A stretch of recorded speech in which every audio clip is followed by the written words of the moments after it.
a little reunion here over the Zoom. How does it feel to be virtually reunited, Kate? Oh, I miss both of you so much, Josiah. I really wish I could go visit you or you could visit me. I know. We were hoping to go to America, but obviously COVID got in the way of everything. But Yeah, nice to at least revisit via Zoom. I know. Well, and America gets to spend a little bit of time with you guys each Friday night now with Galley Talk. Oh my god. Whoa. Whoa. Yeah. What's she doing with that hand? It looks like it's having an orgasm. Kate, they're making you film like 7 shows out of your house. I'm telling you. Thank you for noticing, Bryce. I have a production studio in the works. I like to call it Remotely Possible Productions. So, I mean, it's remotely possible. Like, we're going to do it good enough. I was actually a little bit hesitant to do it at first. I was like, listen, I've done Below Deck for 6 years, and then I watched it. I lived it. I'm kind of like, I'm not sure I have anything else to say at this point about drunk charter guests. Like, I got no more jokes about it.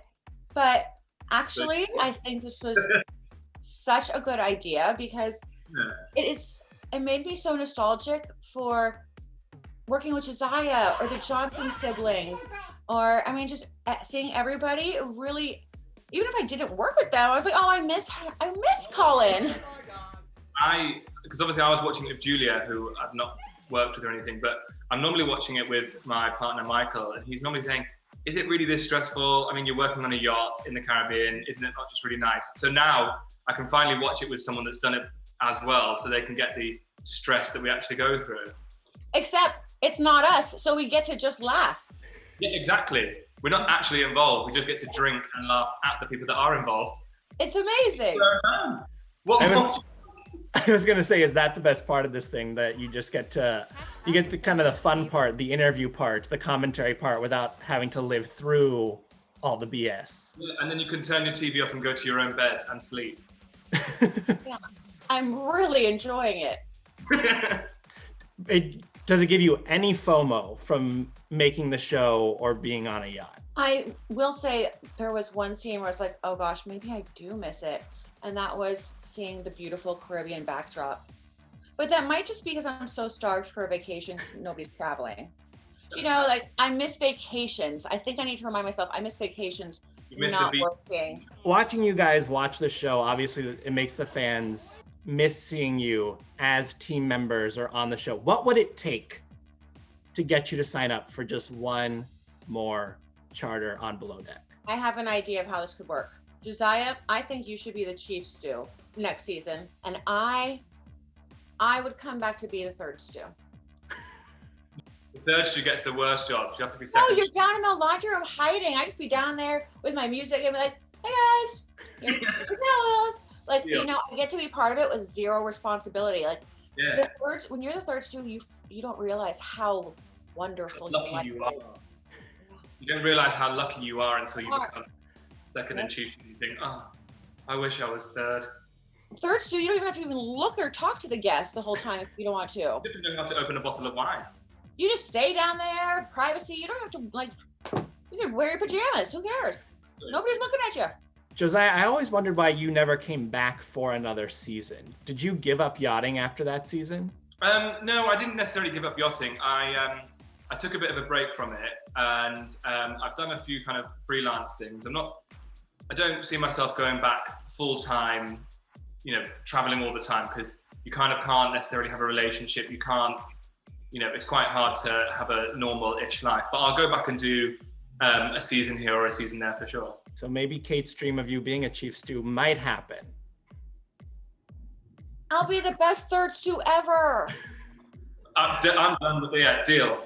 I won't even make mustard gas because honestly, I didn't think that was a thing. One of your staff was using bleach mixed with soap, which causes gas. They actually used it in World War II as mustard gas. I immediately called Captain. I'm like, is this true? You know, miracle we survived because I got my laptop. I was like, can you make this? I mean, I definitely did. I was soaking things like, because inevitably laundry mistakes happen. So I'd be like, just throw it in a bucket of bleach and cross your fingers. We'll come back to it later. It happened like too much detergent in and it foams up. I think that's a bit extreme what Elizabeth did. Well, yeah, she started chemical warfare on board. Kate, I talked to Captain Lee at the beginning of the season, and he says his dream is for you to come back and be a charter guest. Oh, well, yeah, obviously. As soon as we're allowed to travel, I would like that to happen. I would simultaneously be the best and the worst charter guest. It's kind of like when you go out to eat at a restaurant, but you've worked at restaurants before. I'm so kind and pleasant, but the minute they walk away from the table, I feel bad for the person dining with me. I'm like, I did say no tomato, and they put extra. It's fine. It's fine. It's fine. It's fine. I said medium rare. It's actually well done. It's fine. I'm not gonna say anything, but I'm just saying. Like I would know when they were like cutting corners or something. And then they come back. Is everything okay? And you go, oh yeah, no, it's fine. Thank you. Oh my gosh, it was all could be so hard. I mean, I should even refill my water. But also, like, I know that I would just muscle memory. Anytime I step foot on a boat, like big, small, whatever, what size boat, I just almost go into. I'm like, okay, so everybody need a drink? How much ice do we have? Do we have ice? Okay, I'm like, you drink. Your Coke's looking low. Okay, we'll give you a refill.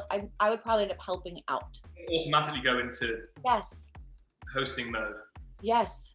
It would be hard to disconnect the two. Mm-hmm.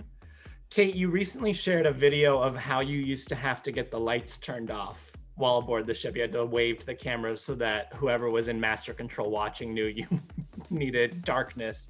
What else would surprise fans about how this show is put together? Because it's a lot of moving parts on it's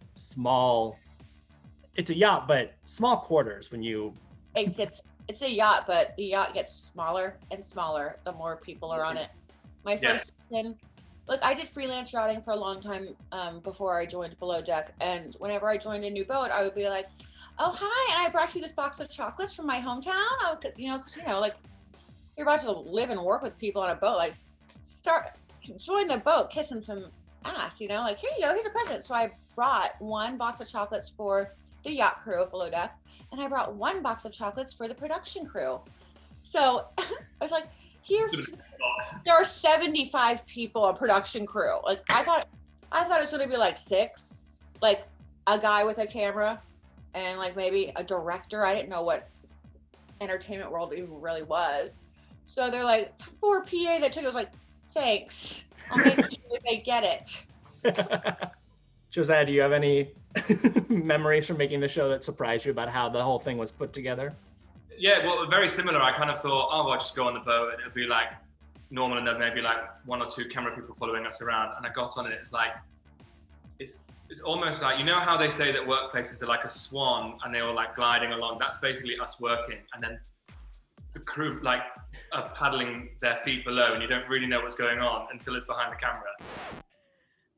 You know what I mean? I love you so much. I believe the saying that people are used to, it's like a duck gliding across the water with their feet. But for Josiah, he's like, because it's like a swan. We have to elevate it. We have to make it a little more British. Yeah, no, Josiah's swan. Everybody else says duck. Do you have your number one below deck regret? Whether it was something you did or something you didn't get to do that you would like to go back and do? I have never gone down the slide.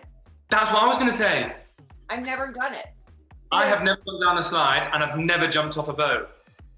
I've jumped off a swim platform, but I've never jumped off the top deck of the boat. And I've always wanted to do that. Yeah, that's fun. I don't know. I hear the slide's fun. It's just because usually that was only when the guests were at the beach party. So I was using that time to do stuff on the boat. And maybe I had time, but also it would take they came back, my hair's soaking wet. Yeah. And do you want to go down the slide and then have to shower and get changed, or going to lay down for 15 minutes? When there are guests on board, and that's the only time the slide comes out, is when there are guests on board, I've got other stuff to do. So we got to get you back on boat. You can be third stew, you can go down the slide, and Josiah can be chief stew and jump off the top of the boat. Season 9. Or Great. charter guest, third stew or charter guest. Quit, come back as the third stew, quit after 1 charter, then come back at the end of the season as the final charter guest. I love this. I love this for me. It's so exciting.